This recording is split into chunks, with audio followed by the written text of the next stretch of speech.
Elections ముగిశాయి. ఏపీలో వైఎస్ఆర్సీపీ చిత్తుగా ఓడిపోయింది. మరి వైఎస్ఆర్సీపీ హయాంలో చేసిన మినిస్టర్స్ ప్రస్తుతం ఏం చేస్తున్నారు?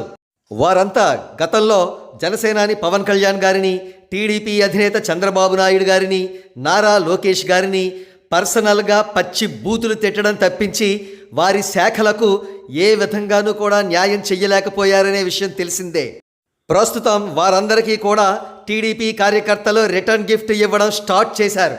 ఇప్పటికే కొడాలి నాని గతంలో ఆక్రమించిన స్థలాన్ని కూడా ఆక్రమించుకోవడం మాత్రమే కాకుండా కొడాలి నాని, వల్లభనేని వంశీ వంటి వారి ఇళ్లపై దాడులు చేశారు.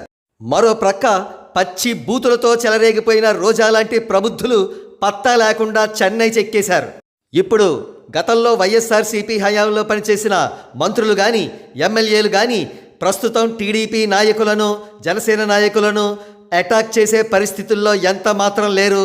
వారు జగన్ రెడ్డి ఆదేశించిన ప్రకారం జనసేన, టీడీపీ నాయకులను పచ్చి బూతులు తిట్టే పరిస్థితుల్లో అసలే లేరు. ఈ నేపథ్యంలో జగన్ రెడ్డికి కోతికి కొబ్బరికాయ దొరికినట్టు ఒకే ఒక్క ఆధారం దొరికింది. అన్నింటికీ తెగించి అన్నీ వదిలేసుకున్న బజారు శ్రీరెడ్డి దొరికింది. తను టీడీపీ, జనసేన నాయకులను ఉద్దేశించి ఏం వాగాలనుకున్నాడో ఆ వాగుడంతా కూడా శ్రీరెడ్డి చేత వాగిస్తున్నాడు. అందుకు గాను పేటీఎం ద్వారా స్పెషల్ క్యాష్ తనకు పంపినట్టుగా తెలుస్తోంది. ఇంకేం, శ్రీరెడ్డి అచ్చోసిన ఆంబోతులా రెచ్చిపోయింది. ఇష్టం వచ్చిన పచ్చి బూతులు తిడుతోంది. గత 2 రోజులుగా వీడియోల మీద వీడియోలు గంటల తరబడి చేస్తూ జనసేన, టీడీపీ నాయకులను టార్గెట్ చేస్తోంది. ఎవ్వరినీ వదలడం లేదు. మరి ముఖ్యంగా పవన్ కళ్యాణ్ గారిని, అదేవిధంగా నారా లోకేష్ గారిని, చంద్రబాబు నాయుడు గారిని, టీడీపీ, జనసేన కార్యకర్తలను కూడా భయంకరంగా తిడుతోంది. అనరాని మాటలు అంటోంది.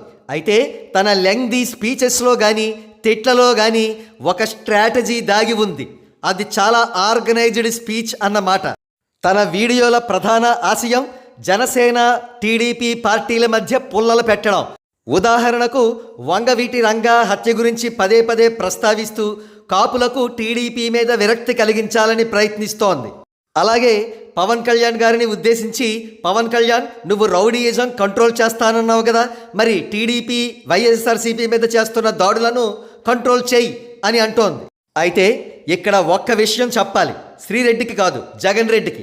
చూడు Jagan Reddy, issue based politics చెయ్యకుండా ఎవరైనా ఏదైనా అలిగేషన్ చేస్తే వాళ్ళ మీద బూతులతో విరుచుకుపడితే సరిపోతుంది అనే నీ తొక్కలో స్ట్రాటజీ ఎలక్షన్స్లో దారుణంగా బెడిసి కొట్టిందనే విషయం ఇప్పుడైనా తెలుసుకో. నువ్వు అలా కాకుండా ఇప్పుడు కూడా అటువంటి బూతులతోటే అడ్డగాడిదలందరి చేత పచ్చి బూతులు తిట్టించావంటే అది పూర్తిగా నీకే నష్టం. నీ పార్టీ ఏనాటికి కోలుకోలేదు, గుర్తుంచుకో.